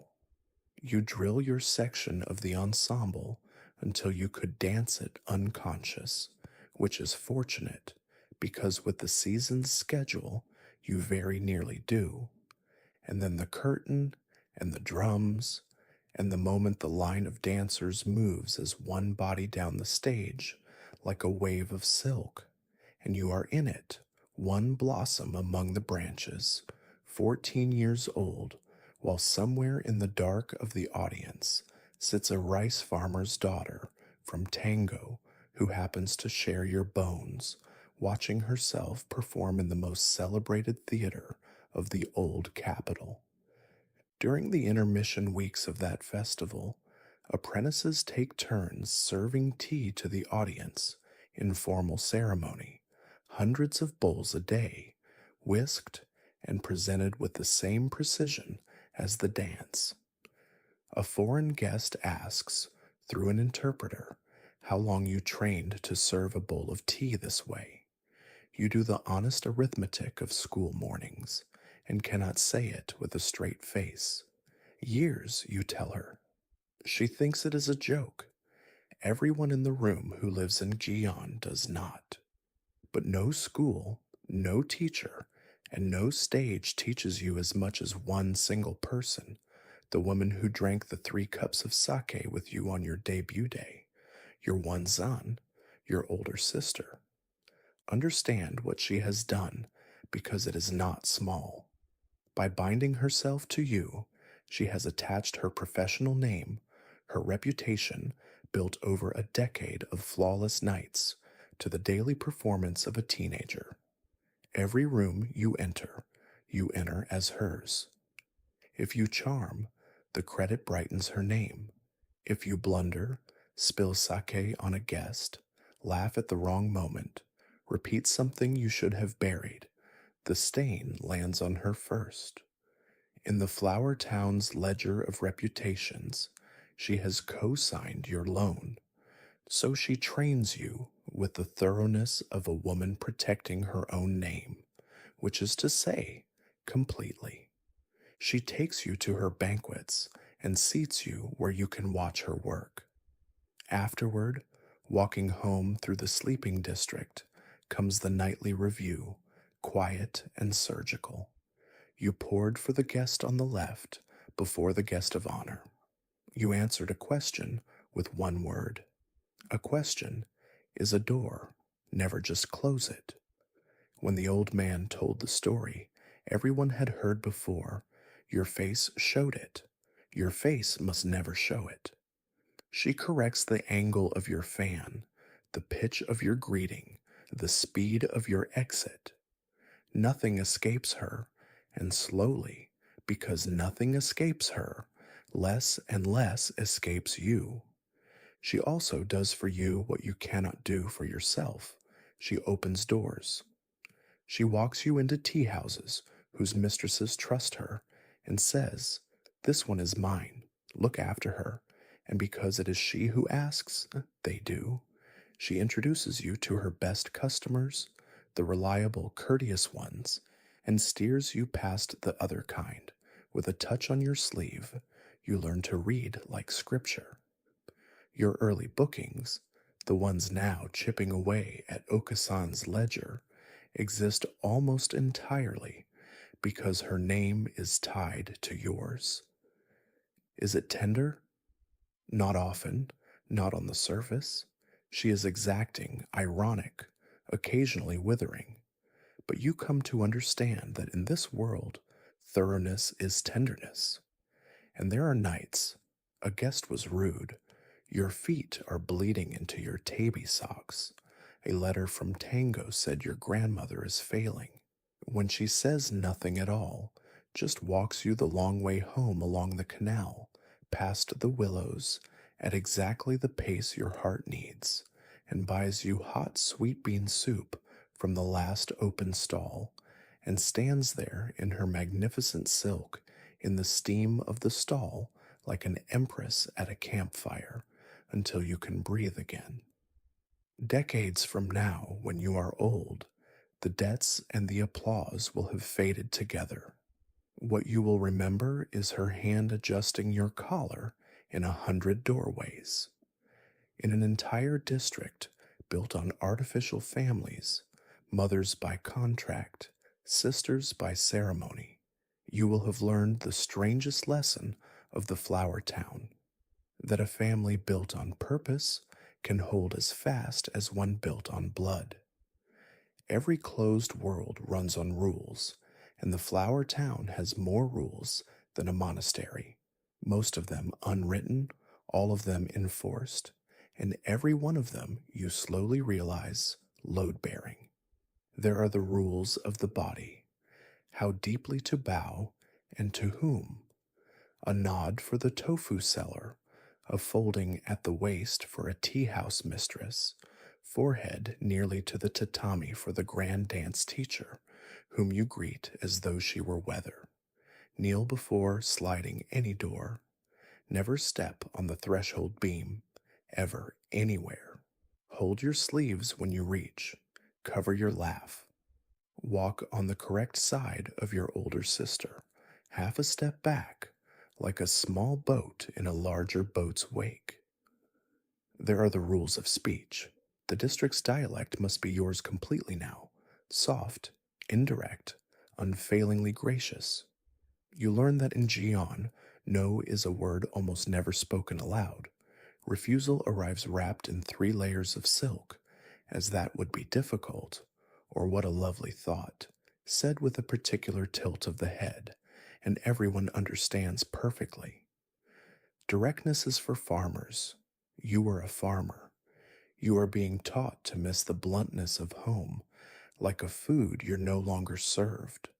There are the rules of the calendar, because the flower town lives inside a great wheel of ceremonies that turns without hurry and without pause. The year opens in early January with the starting ceremony, the whole district in formal black, gathering to hear the year's first address and bow to the teachers. In early February, bean throwing night, when the districts go delightfully upside down and geisha perform in costume and disguise, and everyone laughs at everyone. April is the great dance festival. July brings the vast citywide Gion festival, when the god floats tall as buildings, grown through the streets on wooden wheels, and the whole flower town turns out in matching summer cotton.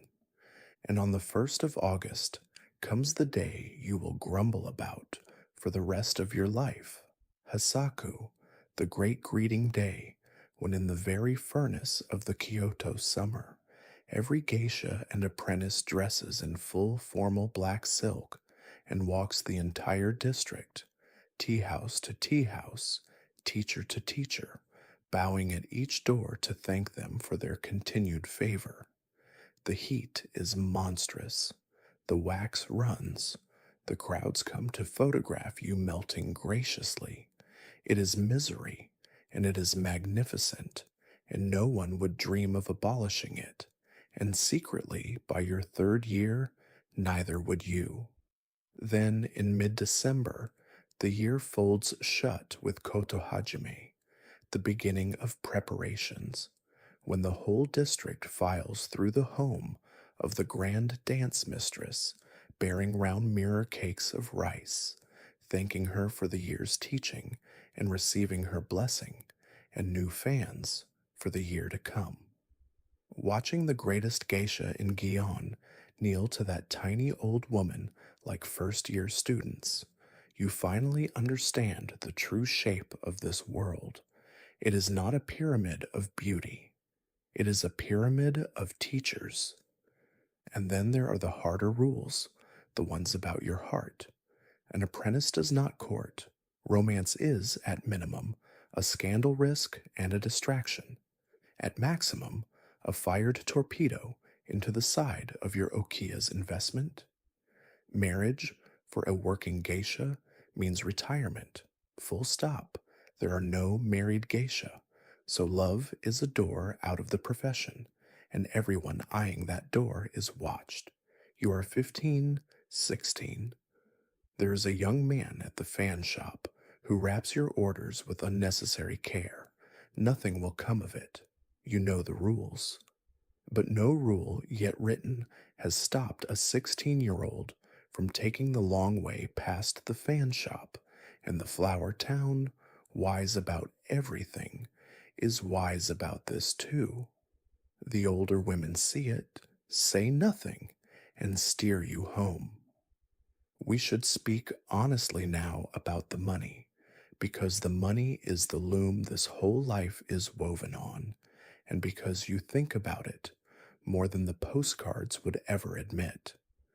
Everything runs through the okia, your earnings from every banquet, the flower money tallied by the registry, are paid not to you, but to the house.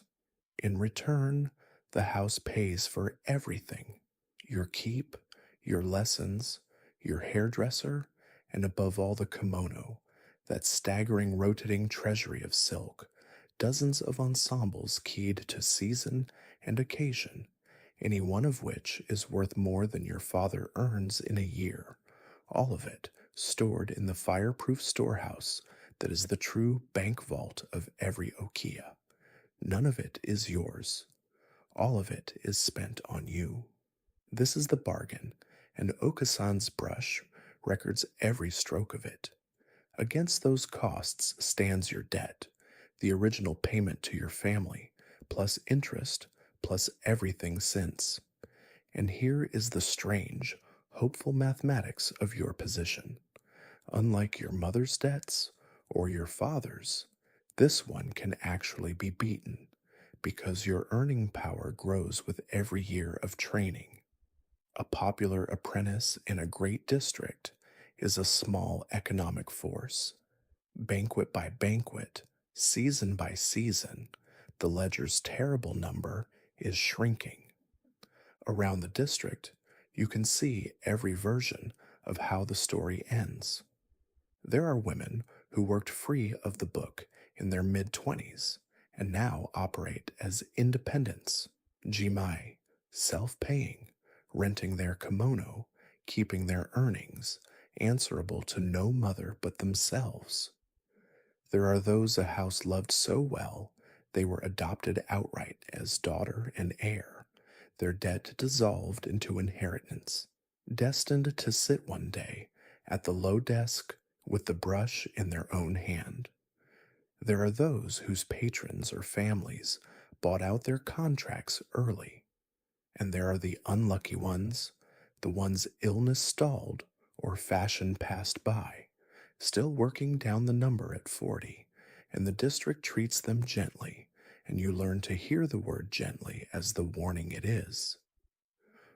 Okasan, to her credit, hides none of this from you. Once a season, she sits you down at the ledger and walks you through your own numbers like a tutor. This is what you cost. This is what you brought in. This is the distance left to walk. Other girls find these sessions humiliating. You come, oddly, to crave them, because the number is the truest mirror in a house full of mirrors. It does not flatter, and it does not lie, and every season it is smaller. The night after your third new year in Gion, she closes the book, looks at you for a long moment, and says something she has never said. At this pace, she says, you will be free before you are 23. Then briskly, as if catching herself, if you don't get fat, lazy, or in love, go to bed. You lie on your wooden pillow doing sums in the dark, and the sums, for the first time in your life, are on your side. There is one more layer to the Flower Town's law, older than the etiquette and deeper than the ledger, and you absorb it the way you absorbed the dialect, through your skin without ever being formally taught. It is the layer of luck, the gods, charms, omens, and small daily magics that this district, for all its worldliness, takes absolutely seriously. It makes sense if you think about it from inside a kimono. This is a profession built on fortune. A career can be made by one admirer and stalled by one rumor. A face is a lease that expires. Tonight's full calendar guarantees nothing about next season. People whose livelihoods balance on such narrow beams, sailors, actors, gamblers, farmers, have always kept close accounts with the invisible. The flower town keeps some of the closest in Japan, so the district bristles quietly with observances. At the eastern edge stands the great shrine the whole quarter belongs to, the one whose festival owns July, and the women of the flower town are among its most faithful daughters. On the first day of each month, before lessons, you go with the household to pay respects. A coin in the offertory box, two bows, two claps, one bow, and a brief, businesslike conversation with the divine about the month ahead. Okasan prays with the exact expression she wears reviewing the accounts. She is, in a sense, reviewing the accounts. Then there are the fox shrines. Inari, god of rice and prosperity, patron of merchants and performers, keeps small vermilion outposts all over the district, some no bigger than a cupboard tucked between tea houses, flanked by stone foxes in red bibs. The Okia has its own tiny altar shelf high on the kitchen wall, and keeping its offerings fresh is naturally your job. A thimble of rice, a splash of water, a pinch of salt every morning before the household stirs. You come to like the foxes. They are the only members of the hierarchy below the cat who outrank you, and they never scold. The superstitions themselves you learn one flinch at a time. Never step on the threshold beam. You knew that one. But also never leave a comb lying about carelessly, and never ever hand a comb directly to another woman, because the word for comb can be heard as suffering and death, and no one in this house hands another woman suffering and death before breakfast. Passing anything from your chopsticks to someone else's is unthinkable. New sandals are never broken in after dark. Spilled tea leaves standing upright in the cup mean luck. A camellia dropping its whole head at once means the opposite, and the cook will throw salt after it. Some of the magic is professional equipment, as standard as the fan. Sewn into obi linings and tucked into kimono sleeves ride small brocade amulets from favored shrines for safety on the roads, for skill in the arts, for prosperity, and discreetly for love, even in a district where love is against the rules, perhaps especially there. Before the great spring dances, the whole cast finds occasion to visit the shrine of the arts to ask for steady hands and open throats. The night before her debut, every apprentice in living memory has been taken by her Okasan to the district's main shrine after dark, lanterns lit to be formally introduced to the gods of the neighborhood, presented like a new employee to the oldest management in Gion. Do the women believe it all? You will ask your older sister this exact question one night, walking home past the little fox shrine glowing in its alcove, and she will give you the Flower Town answer, which you will spend years unpacking. Belief is for priests, she says, dropping a coin in the box without breaking stride. We keep faith. It is not the same thing. It is more reliable. What she means, you slowly decide, is this. The observances work whether or not the gods are listening, because of what they do to the women who keep them. The first of the month shrine visit rules a line under the old month and opens a fresh page. The salt thrown after bad luck is a way of ending a bad moment on your own terms. The amulet in the sleeve is courage you can touch through silk when a banquet turns difficult. In a life with so little margin for error, The rituals are handrails. In a district that climbs as high as this one, in shoes as tall as these, builds handrails everywhere it can. And once a year, in early February, the whole solemn structure turns a somersault. Setsubun, the bean throwing festival, the old year's last night by the ancient count, when demons are pelted out of every doorway with roasted soybeans and luck is shouted in. In the flower towns, it comes with a twist found nowhere else. The night of costumes, when the geisha and apprentices perform in disguise, as historical heroes, as characters from plays, as each other, and the district that regulates the angle of a bow to the degree spends one riotous evening upside down.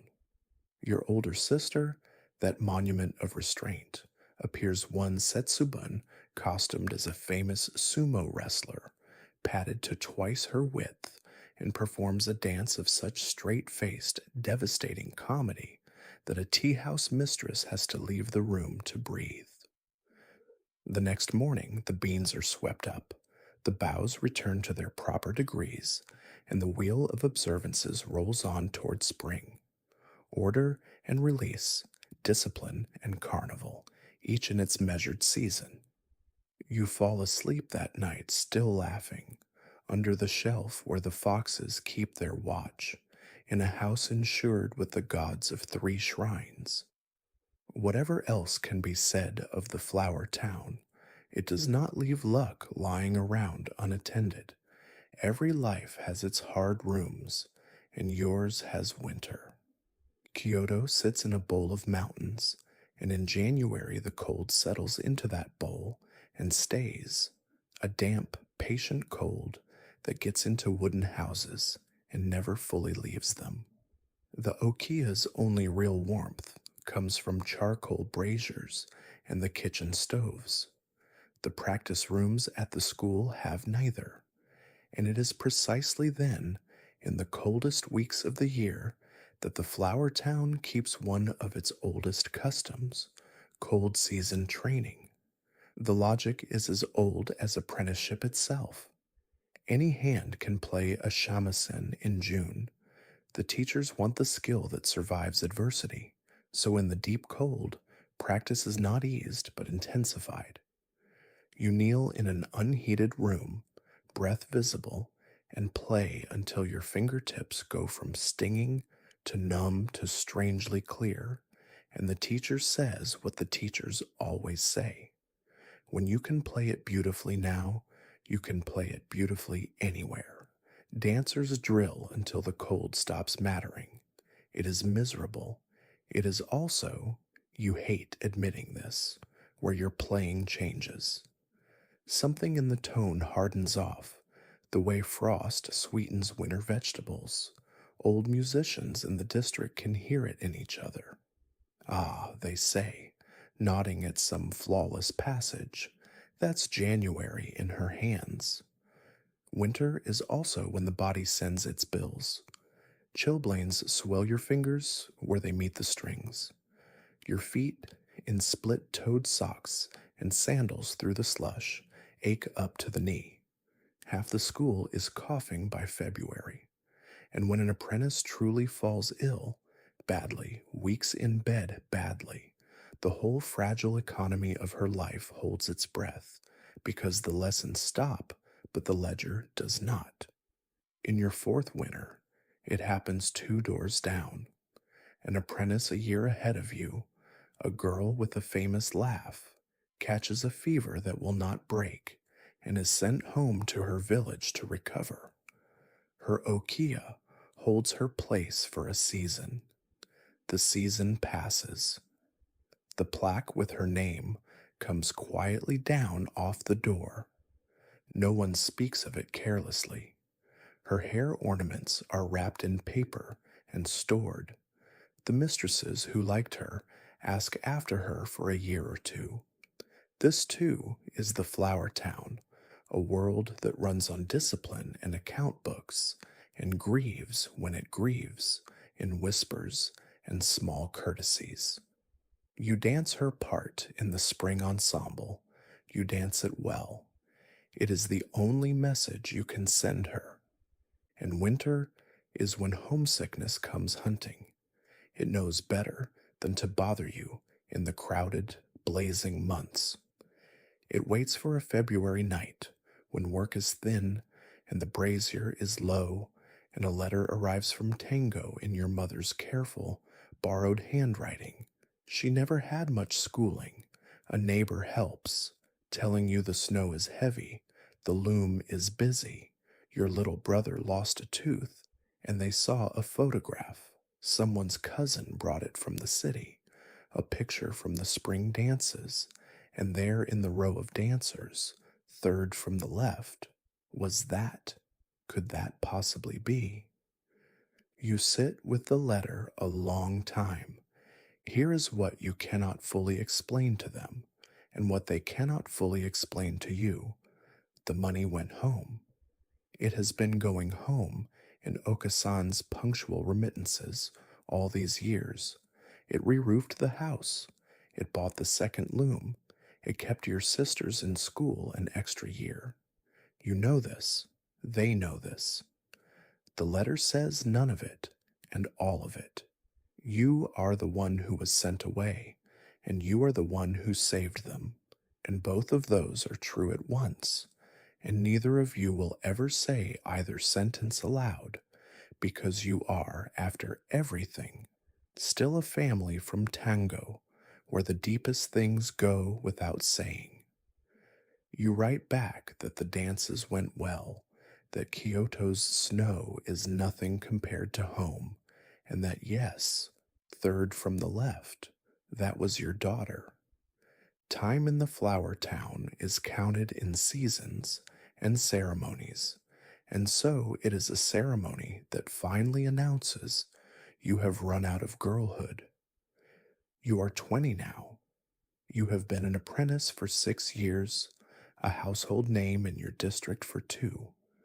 The trembling silk flowers came out of your hair long ago. Your lips have long since earned their full red.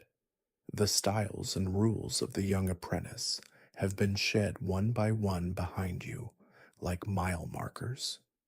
Just before the day itself, your hair is dressed in the final apprentice style, the one reserved for a Maiko's last weeks, the same knot brides wear, the flower town's quiet way of saying the same thing weddings say. A girl is ending, a woman begins. The ceremony is called erike, the turning of the collar. All these years, at your throat, the underrobe's collar has been red, embroidered so gorgeous, and unmistakably the badge of a child in training. On this day, it is exchanged for pure white, the collar of a full geisha. That is the entire visible change, a strip of silk 2 fingers wide. Everyone in the district reads it from 30 paces. Everything else turns with it. The dazzling, trailing sash of the apprentice gives way to shorter, subtler knots. The blazing colors quiet into elegance, the palette of a woman who no longer needs to catch the eye because she holds it. Your own hair, tortured all these years over wax and wooden pillows, is finally, mercifully, allowed to rest. Full geisha wear magnificent wigs, dressed by specialists, lifted off at night like crowns. The first evening you sleep without the wooden pillow, flat on a real one, cheek to cotton like an ordinary human being, is so luxurious it is almost frightening. You lie there waiting for someone to scatter rice around you. No one ever will again. At the tea houses that night, the mistresses greet you with the new name suffix, the small change in honorific that marks the crossing, and pour you your first cup as a colleague. Your one son watches you take it. She says nothing extravagant. Extravagance is not her instrument. She adjusts your white collar a 1/4 inch, the 10,000th time her hands have corrected you in a doorway, and says quietly that the collar sits well. From her, this is a parade, and it is worth pausing here at the summit of the apprenticeship to say what has actually been made, because it is easy to lose it under all the silk. 6 years ago, a frightened farm child stepped off a train with a cloth bundle. What stands in the tea house doorway tonight is a professional artist, a dancer of a classical repertoire, a shamisen player, a singer, a tea master, a conversationalist in two dialects, fluent in the manners of statesmen and the card games of merchants, keeper of 100 banquet room secrets, and, the ledger does not lie, very nearly out of debt. Every piece of it built by hand, hour by cold morning hour, on a scaffolding of scrubbed steps and counted repetitions. The flower town does not make girls beautiful. Kyoto is full of beautiful girls. The flower town makes them formidable. Rest easy tonight, Geiko. The lanterns are lit, and for the first time since you were 10 years old, tomorrow's lesson can wait for the day after. Come away with me now, gently up and out of her story, the way a camera drifts up from a lantern-lit street until the whole district is just a soft constellation in the dark bowl of the city. It is very late in Gion. The last banquets have emptied. The tea house mistresses stand in their doorways, seeing off the last guests with bows and small jokes, then slide the doors shut, one by one, and the lanterns go out the way they came on, one, then another, then whole streets at a time, until only the stone-paved lanes remain, wet and shining, holding the moonlight the way they held the gold. Somewhere above one of those lattice fronts, our girl is asleep. Her collar is white now. Her ledger is thin. Her neck, after all those years on the wooden pillow, still holds itself like a stem even in sleep. In a few hours, a new shikomi, some other family's daughter, some other village's hope, will rise in the dark below her and open the shutters and wash the stones, and the great wheel will turn through another day, as it turned for a very long time before her and would keep turning after. If you drift towards sleep now with one thought, let it be this one. History remembers its emperors and its generals because they wrote things down and knocked things over. But most of the past, almost all of it, was carried by people like her. Ordinary children handed extraordinary burdens who got up before dawn and learned the thing in front of them, one repetition at a time, until the learning became a kind of splendor. The white face that the whole world photographs was never a mask hiding a woman. It was a diploma. Under the paint was a farm girl from Tango who could silence a room with a fan, and every hour of a stolen childhood was in the fold of her wrist, transformed, not redeemed perhaps, nothing so tidy, but transformed the way pressure transforms carbon into something that catches light. And the world she was made in is not entirely gone. Walk those same streets tonight, this year, this century, and the lanterns still burn with the same crest. The registry still keeps its books, the school still holds its lessons, and no one is ever finished. And on certain evenings, down a narrow street by a shallow canal where the willows lean, you can still hear it, the hollow, unhurried knock of tall wooden sandals on stone, a sound that has meant the same thing in that one small corner of the earth for hundreds of years. An apprentice is going to work. Somebody's daughter is becoming formidable, Let that sound walk away from you now, slowly down the alley, getting softer. The willows over the canal, the last lantern, the rice undisturbed around a wooden pillow, a test passed night after night by a sleeping child who kept still even in her dreams. You can keep still now, too. There is nothing left to hold up. No hem to lift, no collar to straighten, no bell counting your hours. The stones are washed, the books are balanced, the house is asleep around you, and morning is far away. Thank you for spending this night in old Kyoto with me, for walking the flower town from the scrubbed steps to the white collar, and for keeping a small girl from tango company along the way. If her story stays with you, share it with someone who needs a slow night. And if sleep hasn't found you yet, there are many more nights like this one waiting for you here. Other lives, other centuries, the same quiet lantern light. But for now, let it all go dark, gently. Rest easy. Sleep well. This is Drowsy History.